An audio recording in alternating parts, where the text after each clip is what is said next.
सियासत में कहते हैं कि दुश्मन का दुश्मन दोस्त होता है, लेकिन सिंध असेंबली में अजनबी ही नहीं बल्कि अपनों ने अपनों को देख लेने की धमकियां दे डाली। कल सिंध असेंबली में कानून साजी नहीं हुई बल्कि एमक्यूएम के जख्मों की नुमाइश हुई। एक तरफ खालिद मकबूल सिद्दीकी ग्रुप के राना शौकत ऐवान से अपना तहफ़्फ़ुज़ मांग रहे थे, तो दूसरी तरफ उनके अपने ही साथी मुस्तफ़ा कमाल ग्रुप के शारिक जमाल और अली खुर्शीदी इस मामले को घरेलू झगड़ा करार देकर दबाने की कोशिश कर रहे थे। लेकिन असल तमाशाई कौन था? Peoples party. जी हां, स्पीकर अवैस शाह, वज़ीर दाखिला ज़िया लंजार और शर्जील मेमन ने वो सियासी चाल चली कि सांप भी मर जाए और लाठी भी न टूटे। एक तरफ राना शौकत को सिक्योरिटी देने का कहकर हमदर्दी समेटी, तो दूसरी तरफ अली खुर्शीदी को यह कहकर शर्मिंदा कर दिया कि जनाब, आपके मेंबर को आप ही के लोग धमकियां दे रहे हैं। शर्जील मेमन ने तंज का निशाना बनाते हुए कहा कि यह असेंबली है, अखाड़ा नहीं। पीपल्स पार्टी ने कमाल महारत से दुनिया को दिखाया कि एमक्यूएम अब एक सियासी जमात नहीं बल्कि मुतहर्रिब ग्रुपों का एक मजमुआ बन चुकी है।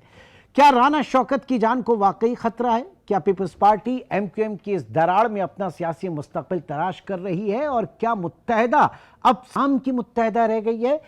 यह सब कुछ जानने की कोशिश करेंगे। इस वक्त कराची स्टूडियो में इख्तिदार अनवर, चीफ रिपोर्टर आज न्यूज़, हमारे साथ मौजूद हैं और हमें फ़हीम सिद्दीकी साहब ने भी ज्वाइन किया, सीनियर सहाफ़ी तजज़ियाकार। फ़हीम सिद्दीकी साहब, आपका भी बहुत शुक्रिया। इख्तिदार, सबसे पहले तो ये बताइए, पिछले कोई 8-10 दिन पहले गवर्नर हाउस कराची में एक कराची को लेकर एक फ़िक्री नशिस्त हुई और उसके बाद अचानक ऐसा लगा कि एमक्यूएम की मंजी के नीचे किसी ने डांग फेर दी। हुआ क्या ये एमक्यूएम के साथ? इमरान भाई, बचपन में मैं एक शेर मैंने पढ़ा था, वो जहन में कहीं था। मैं सोचता यार इसका मतलब क्या है। शेर आपके नाज़रीन के करता हूँ कि उलझाए पाऊँ यार के जुल्फ़े दराज में, लो आप अपने दाम में सयाद आ गया। मैं सोचता था यार ये कैसा लिखा है शायर ने, क्यों लिखा है। कल सिंध असेंबली देखी तो मुझे समझ में आया कि सयाद का पाँव कैसे जुल्फ़े यार में आ जाता है। अच्छा, वो जो प्रोग्राम था वो भी उस दिन एमक्यूएम की तकसीम का ऐलान था। एक तरफ गवर्नर हाउस में हमारे सीनियर, हमारे भाई फ़हीम भाई भी वहाँ बैठे हुए थे। बिल्कुल, फ़हीम भाई की मौजूदगी में एक प्रोग्राम हो रहा था वहाँ पर, और उसी वक्त दूसरा ग्रुप, मुस्तफ़ा कमाल ग्रुप, FC एरिया में एक जलसा कर रहा था। ठीक है। और दोनों कराची की बात कर रहे थे। अच्छा, अब लगी पीपल्स पार्टी को दिमाग पर जाके इस तरह है कि फ़हीम भाई जैसे और मेरे भाई वहाँ पे और सीनियर्स, सिंध के रिटायर्ड अफसरान जो पोल खोल रहे थे, वो इंतहाई भयानक थे, इंतहाई शर्मनाक थे, इंतहाई परेशान कुन थे। अच्छा, होना तो ये चाहिए था, वो तो सिंपल ये बता रहे थे कि कराची को किस तरह से वारदात डाली गई। वारदात डाली गई उर्फ़े आम में। होना तो ये चाहिए था कि एमक्यूएम के सारे धड़े उस बात पे मुत्तफिक होते। लेकिन कल उसमें दिलचस्प सूरत हाल हो गया। आपने सबने देखा ही है कि राना शौकत अली खड़े होकर कहा जी ये मुझे मारने की धमकी दे रहा है सामने। अच्छा, अभी उसको कंट्रोल ही करते कि पीछे एक हाफिज उस्मान साहब में, गुलिस्तानी जौहर से MP हैं, उन्होंने फिर सरेआम धमकी का बाहर क्यों, इधर ही पकड़ ले। वो जो एक कराची का खास स्टाइल होता है तो रुकनीत नहीं, उनकी मुअत्तल हो रही वो तो असल में झगड़ा तो था शारिक का और राना शौकत का। बीच में जो भाई ने एंट्री दी, उस्मान भाई ने, और वो इतनी शदीद एंट्री थी एक यूनिवर्सिटी स्टाइल से। एक यूनिवर्सिटी में कभी कभी हम देखते थे झगड़ा, जब तंजीम हम भी होते थे शामिल, कैसा होता झगड़ा, तो ऐसे इस नारे के साथ झगड़ा होता था वो। तो जो उन्होंने वो नारा लगाया कल कि बाहर क्यों, बस तो अब इसने तोड़ा है तो उसको पकड़ ले भाई इधर ही, वो जो स्टाइल था ना, उसने थोड़ी देर के लिए पीपल्स पार्टी को भी शशोमत में मुब्तला कर दिया था कि हो क्या रहा है। क्योंकि मैंने बेबसी इतनी देखी है अली खुर्शीदी की कल कि वो होता है ना, क्या मिसाल दूं मैं, कि एक बिगड़ी हुई औलाद होती है ना जो बिल्कुल आउट ऑफ कंट्रोल होती है, उससे भी उनको, मतलब उनसे पूछे भाई क्या करना है, मतलब बिजनेस चला लें। पहला मौका है भाई क्या करना है, भाई बिजनेस चला लें। भाई बिजनेस कैसे चलाएं, बिजनेस तुम्हारे मेंबरान चलने ही नहीं दे रहे। और जो सूरत हाल थी, और उसके बाद मैं, मतलब हम खुद भी शशोमंज में थे क्या हो रहा है। लेकिन जो पुराना कराची था ना किसी ज़माने का, वो जो फ़ोन उठा के कि मैं तो अली को भी मारूंगा और मैं तो उसको भी नहीं छोड़ूंगा, और पीपल्स पार्टी भरपूर तरीके से उस सारे मामले को कैश कर रही थी। ठीक है, कैपिटलाइज करना चाह रही है। भरपूर। फ़हीम सिद्दीकी साहब, मैंने कुछ जो हवाला दिया वो गवर्नर हाउस में होने वाली उस फिक्री नशिस्त का आप वहाँ पर बोले और बहुत ज़बरदस्त बोले, उसके ऊपर तनकीद भी बड़ी की जा रही है, लेकिन उसके बाद अचानक क्या हुआ कि जो पूरी वहाँ पर लोग बैठे थे वो सियासी जमात वाज़ेह तफरीक उसमें नज़र आ रही है, और तफरीक इस तरह के अब जो बीच चौराहे पे जाके जो है वो कपड़े जो है वो गंदे कपड़े धुल रहे हैं। फ़हीम साहब, देखिए, पहले आपने चूंकि मेरी तकरीर का हवाला दिया तो मुझे उसके ऊपर जो भी मैंने कहा मैं उस पर कायम हूँ, और चूंकि मैंने उसके ऊपर जो है इंटरनेशनली मिसालें भी दी हैं कि जनाब कहाँ क्या किया गया। पाकिस्तान आप उस शहर की, जिस शहर की आबादी जो है वो तेजी से बढ़ रही हो, वहां पे बैड गवर्नेंस को गुड गवर्नेंस में बदलने के लिए तनकीद होती है, बेशक होनी चाहिए, की जाए। और मैं क्या समझता हूँ कि ये हक है लोगों का, वो करें, लेकिन शाइस्तगी के साथ। और मुझे उसके ऊपर कोई निदामत नहीं है। जो मैंने कहा है, इस शहर की बेहतरी के लिए कहा है, इस सूबे की बेहतरी के लिए कहा है, इस मुल्क की बेहतरी के लिए कहा। अब जो आपका सवाल है और जो इक़्तिदार ने उस प्रोग्राम से लिंक किया है, वो अच्छा लिंक किया है कि जनाब उस प्रोग्राम के बाद बज़ाहिर ये लगता है कि जैसे जो है वो असेंबली में जो कुछ हुआ वो उसी की किस्त है। तो अगर मैं आपकी इसी बात को आगे बढ़ाऊं तो मेरा सवाल डेफिनेटली इस वक्त ये होना चाहिए कि ये जो कुछ सिंध असेंबली में हुआ, ये जो कुछ एमक्यूएम में हो रहा है, वो एमक्यूएम जो जनवरी 2023 में जिसके धड़े जो है वो एक करके जो है वो एक एमक्यूएम बना दी गई थी, इसकी इस वक्त बेनिफिशियरी कौन है? तो डेफिनेटली आप सोचेंगे, आप कहेंगे क्या इसका सारा फायदा तो पाकिस्तान पीपल्स पार्टी को हो रहा है। एक आम नजर से देख लें, बर्ड आई से मत देखें, एक आम नजर से देख लें तो जो कुछ भी हो रहा है इसका फायदा पाकिस्तान पीपल्स पार्टी को हो रहा है। अब अगर मैं अपनी बात को आगे बढ़ाते हुए ये कहूं कि क्या जो कुछ एमक्यूएम में हो रहा है वो पीपल्स पार्टी फंडेड है, वो पीपल्स पार्टी की रहनुमाई पर हो रहा है, पीपल्स पार्टी उसका जो है स्क्रिप्ट लिख कर देती है, तो इसका मेरे पास कुछ सबूत नहीं है। लेकिन जब मैं बेनिफिशियरी की बात करता हूं तो मुझे नंबर 1 बेनिफिशियरी जो है वो पाकिस्तान पीपल्स पार्टी नजर आती है। दूसरे नंबर पे भी जाहिर बेनिफिशियरी तलाश कर लेना चाहिए इस सारी सूरत हाल का, और इसको तलाश उन लोगों को करना चाहिए जो इन दोनों धड़ों को बिठाकर एक करने में कामयाब हो गए थे जनवरी 2023 में, जहां से मैंने बात शुरू भी की थी। तो जनाब इसका दूसरा बेनिफिशियरी वो है जिसकी एमक्यूएम को आपने तोड़कर जो है वो आपने कहा कि नहीं वो खत्म, अब ये है बेनिफिशियरी। दूसरा इसका अगर कोई है तो वो है जिसका नाम लेने के ऊपर पाबंदी है। तो प्लीज देखना होगा कि लेकिन ये भी कहा जा रहा है कि जो दूसरा बेनिफिशियरी है वो देख रहा है सूरत हाल को, लेकिन साथ ही साथ उसने कुछ लकीरें भी खींची हुई हैं कि ये लकीर क्रॉस नहीं करना, इन लकीर के अंदर ही करते रहो। डेफिनेटली ये होता है, और हम शायद मेरा ख्याल है आपके साथ जो एक प्रोग्राम हुआ था उसमें इसके ऊपर बात भी हमने की थी कि कुछ नामों के ऊपर वहां एतराज है, कुछ नामों के ऊपर वहां से लकीर खींची गई है। लेकिन बात यह है इमरान साहब कि जो कुछ इस शहर के साथ हो रहा है, इस शहर की सियासत के साथ हो रहा है, वो नहीं होना चाहिए। देखिए, मैं एक जुमला कहूंगा आपसे, उसको जरा समझिएगा कि किसी भी ऑपरेशन के बाद, जो किसी भी शख्स का हो, एक आम आदमी, अगर आपका भी खुदा ना खास्ता किसी वक्त कोई ऑपरेशन हो तो उसके बाद आपको जिस मरहले से गुजारा जाता है वो रिहैबिलिटेशन होती है। आपको अगर वो रिहैबिलिटेशन ना हो तो वो ऑपरेशन जो है अगर कामयाब भी हो तो नाकाम हो सकता है। कराची में जो 2013 में ऑपरेशन हुआ है उसकी रिहैबिलिटेशन कहाँ है? क्या वो मसाइल जिनकी बुनियाद के ऊपर जो है वो एमक्यूएम बनी थी 80s में, क्या वो मसाइल हल हो गए? एमक्यूएम ने नहीं किए। मैं मानता हूं कि एमक्यूएम ने नहीं किए, एमक्यूएम इसकी 100% जिम्मेदार है, लेकिन क्या वो मसाइल आज हल हो गए हैं इस शहर के? क्या रिहेबिलिटेशन के प्रोसेस से आपने इस शहर को गुजारा है? क्या इस शहर में आज जो है वो अमन हो गया है? क्या इस शहर में आज भत्ता नहीं लिया जाता? स्ट्रीट क्राइम में लोग नहीं मर रहे, डंपर तले कुचलकर लोग नहीं मर रहे? इस शहर का इंफ्रास्ट्रक्चर जो बहुत अच्छा हो गया है? क्या इस शहर को गुड गवर्नेंस मिल गई है? नहीं हुआ कुछ भी। और जब ये वाले सवाल हो तो फिर ऐसे एपिसोड सामने आते हैं।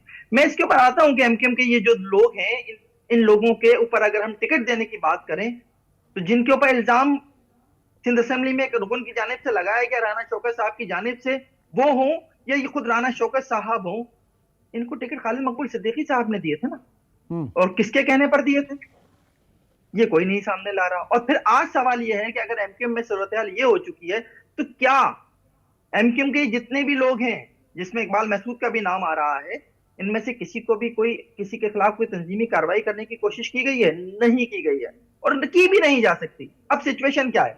अगर मैं जल्दी से आपको जो है इसके लिए मिसाल दे दूं ताकि आपके नाज़रीन का टाइम बचे। रहीम यार खान में पिछले दिनों एक ऑपरेशन हुआ था 5 साल बच्चे का। उस 5 साल बच्चे का मसला ये था कि उसके अंदर जो है एक और बच्चा पनप रहा था। वो बच्चा जो है, आमतौर पर ऐसे केसेस होते हैं मेडिकल हिस्ट्री में, ये बच्चा जो है अपने वजूद के साथ जो है उसके अंदर ही पल रहा था, पेट में पलता है ये आमतौर पर, लेकिन सीने के पास था, जिसकी वजह से उसको सांस लेने में भी प्रॉब्लम हो रही थी। 5 साल का ये बच्चा था जिसका बाकायदा ऑपरेशन किया गया, और वो जो अंदर पनपने वाला बच्चा था उसे निकाल दिया गया। ये ट्विंस केसेस कहलाते हैं। एमक्यूएम और पीएसपी के भी मामला यही है कि ट्विंस थी पार्टीज हैं, इनको आपने जोड़ दिया, लेकिन एक की वजह से दूसरे का सांस घुट रहा है। लोग चाहते हैं लोग कि इनको अलग कर दिया जाए, अंदर से आवाजें भी उठ रही हैं कि अब इनको अलग कर दिया जाए, लेकिन डर यही है कि ऑपरेशन वो जो रहीम यार खान का नतीजा है वो यह ना हो कि जिस बच्चे को सीने के करीब से निकाला गया था वो जिंदा नहीं बच सका था। तो ये ट्विंस पार्टीज हैं जिनके अंदर एक साथ दो जमातें हैं, और ये दोनों जमातें जो है वो एक दूसरे के लिए ठीक, सांस लेने में लेकिन मुश्किल लेकिन का सबब लेकिन बन रही। लेकिन एक ये रखूंगा, इस सूरत हाल के साथ फिर कहां कहां तक जिंदा रहा जा सकता है, उसी ट्विंस के अगर मिसाल लेकर चलते हैं। फ़हीम सिद्दीकी भी हमारे साथ मौजूद हैं, इक़्तिदार अनवर भी मौजूद हैं। जी इक़्तिदार, क्या विजन क्या है इस वक्त एमक्यूएम की सियासत का? कारकुन जो हैं वो क्या वो तकसीम तो हम कह रहे हैं, लेकिन उसमें कन्फ्यूजन कितनी है? क्योंकि जो सो कॉल्ड वोटर है एमक्यूएम का वो तो कन्फ्यूज है इस वक्त, तो एक्चुअली क्या चाह क्या रहेंगे? फ़हीम भाई मेरे सीनियर हैं, मैं इनकी इजाज़त से, आप भी मेरे सीनियर हैं माशाल्लाह। मैं ये बात आप दोनों को कहना चाहता हूँ, पीएसपी और एमक्यूएम अब पॉइंट ऑफ नो रिटर्न पर पहुँच गए हैं कल के बाद। जिस तंजीमी एक्शन की फ़हीम भाई बात कर रहे हैं, मैं उसके बारे में आपको बताऊँ। जब खालिद मकबूल सिद्दीकी ने एक्शन लिया तो एक झड़ा वहाँ गया ही नहीं। उन्होंने अपना इजलास किया, जब वहाँ से चले गए फिर मुस्तफ़ा ग्रुप ने अपना इजलास किया। दोनों को कहा गया कि भाई डटे रहो, कुछ नहीं होगा। और यही वजह है आज हाफिज़ उस्मान ने लिखी हुई माफ़ी जो दी, उसमें स्पीकर ने कहा इसमें माफ़ी कहाँ है भाई, इस माफ़ी में माफ़ी तो दिखाओ। ये तो ऐसा लग रहा है कि आप अपनी तंजीम को बता रहे हो कि आपने ये कर दिया और गलती हो गई। जब तक आप माफ़ी नहीं लिखोगे मैं बहाल नहीं करूँगा। वो मुअत्तल हैं, इजलास ख़त्म हो गया और वो मुअत्तल हैं, क्योंकि उनका ताल्लुक पीएसपी ग्रुप से। एमक्यूएम ग्रुप ने मेहनत ही नहीं की उसे बहाल करवाने के लिए। मैं आपको यहाँ भी कहना चाहता हूँ, आपके ऑन रिकॉर्ड, कि जब भी मुस्तफ़ा कमाल प्रेस कॉन्फ्रेंस करते थे, एमक्यूएम के रहनुमा सिंध गवर्नमेंट को फ़ोन करके कहते हैं इस पर रिएक्शन मत देना, ये हमारा नहीं है, इसका कोई ताल्लुक नहीं है हमसे। मैं इससे ज़्यादा लफ्ज़ बोल सकता हूँ, बोलने दें इसको, क्योंकि हम भी पूछते हैं ना, सिंध गवर्नमेंट कहते हैं यार बयान दो, इतना बयान दिया। वो कहते हैं ना एमक्यूएम मना कर रही है, हम क्यों बयान दें? वो कहते हैं यार ये हमारा नहीं है। और बात सारी है एक दूसरे को जो बर्दाश्त करने की अनगाइडेड मिसाइल है क्या है? भाई वो कह रहे हैं कि ये आज अली खुर्शीदी ने सिंध असेंबली के मीडिया कॉर्नर पे खड़े होकर कहा ये अननेचुरल इत्तेहाद करवाया गया था हमारा, ये अननेचुरल इत्तेहाद है। बस जितना हम कर सकते हैं वो करते हैं। कल उनके मेंबर पे मेरा कुछ जोर नहीं चलता है, यही सूरत हाल है। यही वजह, एक और आपको बात बताऊं, ई चलान की कमेटी में भी एमक्यूएम के 3 बंदे शामिल हो गए। उसमें सिंध गवर्नमेंट ने कहा अली खुर्शीदी काफी है ना, उन्होंने नहीं, इफ्तिखार आलम के बगैर नहीं चलेगी भाई। तो पीपल्स पार्टी ने दोनों को टोपी करा दी, आज तक दोबारा इजलास नहीं हुआ। यही सब कुछ हो रहा है।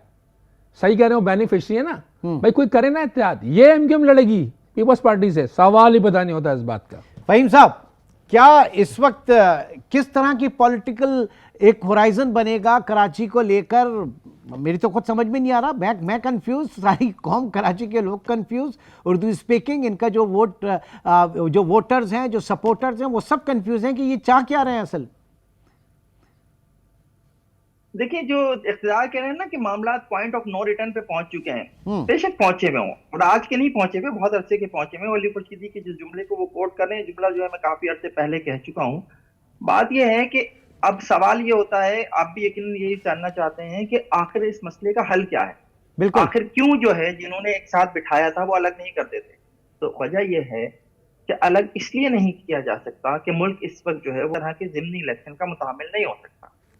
ये तमाम लोग जो पीएसपी से आकर जिन्हें एमएनए एमपीएस के टिकट दिए गए थे, उन्हें एमक्यूएम के लेटर के ऊपर टिकट मिला है, एमक्यूएम की जानिब से टिकट मिला है। अगर ये लोग जो हैं वो अपनी अलग जमात बना लेते हैं, बहाल कर लेते हैं, बहाल कर लेते हैं, तो फिर एमक्यूएम की ये अरकान नहीं रहेंगे, इनकी सीटें जो हैं वो खत्म हो जाएंगी, ये असेंबलियों से फारिग हो जाएंगे। तो ये है वो मसला जिसकी वजह से इनको मजबूरन जो है वो एक साथ चलना है। तो मामला और इसी तरह इलेक्शन तो कम से कम चलना है। स्टेटस को में चलेंगे और असेंबली में कुछ होता है तो फिर वो कहेंगे जनाब बिजनेस जो है वो एज यूजुअल चलाया जाए, वही बात होगी। जी बिल्कुल बिल्कुल। देखिए मसला यह है कि ये दोनों जमातें, ये दोनों के नुमाइंदा हैं। मुझे ये बात कहने दीजिए कि जिन अफराद का नाम लिया गया, क्या इनका एमक्यूएम से माजी में कोई ताल्लुक रहा है? क्या इकबाल महसूद साहब का एमक्यूएम से कोई ताल्लुक है माजी में? क्या जो राना शौकत साहब है इनका एमक्यूएम से कोई ताल्लुक है? क्या अब्बा जी सरकार के जो भांजे भतीजे हैं उस्मान साहब, इनका एमक्यूएम से माजी में कोई ताल्लुक रहा है? नहीं है ना। तो ये कराची के नुमाइंदा लोग तो हैं ही नहीं। हाँ, वही बात जो हम सब कह रहे हैं, पूरा मुल्क कह रहा है, सब जानते हैं कि इनका जो है वो एक जिबरी इत्तेहाद कराया गया है, गैर फितरी इत्तेहाद कराया गया। अच्छा, ऐसे में बात आगे निकल जाएगी। मैं यही जरा उसको वो करूं कि गवर्नर साहब जो हैं उनसे इस्तीफे का मुतालबा किया जा रहा है कि उनको रिमूव किया जाए और नून लीग जो है वो अपना लेकर आए गवर्नर इस वक्त लगाए पीपल्स पार्टी की तरफ से। ये जो अभी दोबारा हमेशा हम देखते हैं कि कुछ अरसे बाद तहरीक चल जाती है, दोबारा ये मुतालबा उठ रहा है, ये क्यों? देखिए ये होता है, ये सियासत है ना। जिस तरह की बातें गवर्नर हाउस में हुई, जिसमें जाहिर है वहां मैं भी मौजूद था, और उसके बाद गवर्नर हाउस जो है वो वफाक का एक, यूं कह लीजिए कि एक निशानी होती है, एक अलामत होती है ना। तो वहां से बैठकर जब इज्तिमाइयत की बातें हुई हैं तो उसके ऊपर जरूरी हो गया था कि पाकिस्तान पीपल्स पार्टी उसके ऊपर रिएक्शन दे। तो बिल्कुल सही रिएक्शन दे रही है, सियासत कर रही है, और उसे ये पता है कि एमक्यूएम जो आज की एमक्यूएम है, एमक्यूएम पाकिस्तान, उसके कदम जमीन पर जमे हुए नहीं है। हम इस वक्त अगर कोई ऐसा मुतालबा करेंगे तो एमक्यूएम जो है वो लर्जेगी, और डेफिनेटली ये होगा। और लेकिन बात यह है कि इस वक्त मैंने आपको मजबूरी बता दी है, ये मजबूरी हर सतह पर है इस वक्त। अगर फर्ज कर लेते हैं कि जनाब गवर्नर टिसोरी को हटाने की बात होती है और एमक्यूएम कहती है कि हम जो है वो असेंबली से इस्तीफे दे देते हैं। मैं एमक्यूएम से मुराद अभी खालिद मकबूल सिद्दीकी की बात कर रहा हूँ, उनके ग्रुप की बात कर रहा हूँ जो गवर्नर टिसोरी के साथ खड़े हुए हैं इस वक्त। वो कहते हैं कि हम इस्तीफा दे देंगे असेंबलियों से, तो क्या मुल्क, जो बात मैंने पहले कही कि क्या मुल्क जो है वो इस वक्त जिमनी इलेक्शन का मुतामिल हो सकता है? नहीं हो सकता। तो ये वो सारी वजह है जिससे ये सारी चीजें इसी तरह चलती रहेंगी। आपको इसमें मजीद कलर्स भी नजर आएंगे, अभी आपको इसमें मजीद चीजें भी नजर आएंगी। इन्हीं की बात बढ़ाता हूं। ये जो एमक्यूएम है ना, ये पार्टी नहीं है, ये एक ट्रैवल ग्रुप है जो घूम रहा है असेंबली इधर उधर फलान। ये किसी एक लीडर को, भाई ट्रैवल ग्रुप का इंचार्ज बना दिया आपको, अब जरूरी थोड़ी आप उसकी बात माने। आपको दिल चाह रहा कुछ करने के लिए आप कर लेते हैं। तो ये सिंध असेंबली में तो नजर आ रहा है वाज़ेह तौर पर, और ये शहर में भी आपको जल्द नजर आएगा। और ऐसा हो रहा है ना, कल जो राना आरिफ ने कहा कि मुसल्ला अफराद मेरे ऑफिस में आ गए असला लेके, उन्होंने कहा भाई ये बंद करो, ये काम करना होगा, फलान तुम्हारे को इस तरह करना होगा, ये काम जो भी है। अच्छा, जो शारिक जमाल की बात कर रहे थे, उनका ताल्लुक भी कभी एमक्यूएम से रहा ही नहीं था। हाफिज, ये जो इंजीनियर है उस्मान, इनका ताल्लुक भी एमक्यूएम से रहा नहीं था। राना शौकत के बारे में तो मैं इतना शोर था, मैं जब तकरीर करने खड़े हुए तो आपस में जो पॉलिटिकल रिपोर्टर बैठे हुए थे, तो हमने कहा हो सकता है जल्द पीपल्स पार्टी ज्वाइन कर लें। क्यों? क्योंकि उनका एक एमपी शर्जील मेमन है और दूसरा एमपी जाम खान शोरो है। भाई जिस हल्के में शर्जील और जाम खान शोरो हो, वहां राना शौकत की वैसे औकात नहीं है। भाई सारी नौकरियां सारी चीजें वही हैं। तो राना शौकत ने जो गेम खेला तो पीपल्स पार्टी में डन ज्वाइनिंग पक्की लग रही है उसकी। तो ठीक है यानी ऑब्वियसली जब एक ऊपर एक चीज हमें ये हदबंदी नजर आ रही है कि इलेक्शन, चाहे वो ज़िमनी इंतखाबात हों, कोई भी पार्टी से लोग छोड़कर जाए, वो सीटें खाली हों और उसकी जगह ज़िमनी इंतखाबात हों, और वो हो नहीं सकते, ज़ाहिर है कि वो उसके लिए वो माहौल नहीं है। तो फिर इस बीच में जो भी कुछ होगा वो इन्हीं ब्रैकेट्स के अंदर होगा और ज़्यादा ज़ोर शोर से होगा। आगे आने वाले दिनों में ये डिवीज़न और ये सारी चीज़ें शायद हम और ज़्यादा देखें, जो कभी भी शायद एमक्यूएम का कल्चर नहीं रही थी। इंतहाई मुनज़्ज़म जमात, इसे अपने तंजीम और मुनज़्ज़म होने के हवाले से ही यही इस जमात की पहचान थी, लेकिन अब वो मुकम्मल तौर पर कोलैप्स हो गया, कम से कम वो खाका। बहुत बहुत शुक्रिया फ़हीम सिद्दीकी साहब आपका भी, और इक़्तिदार अनवर आपका भी बहुत शुक्रिया। नाज़रीन, आज की ये जो सूरत हाल है आगे कहाँ तक जाती है, आगे आने वाला वक्त जो है हमें बताएगा कि जनाब एमक्यूएम में मज़ीद ये जो डिवीज़न है कितनी और वाज़ेह होती है और पीपल्स पार्टी इसको और कितना ज़्यादा कैश करती है।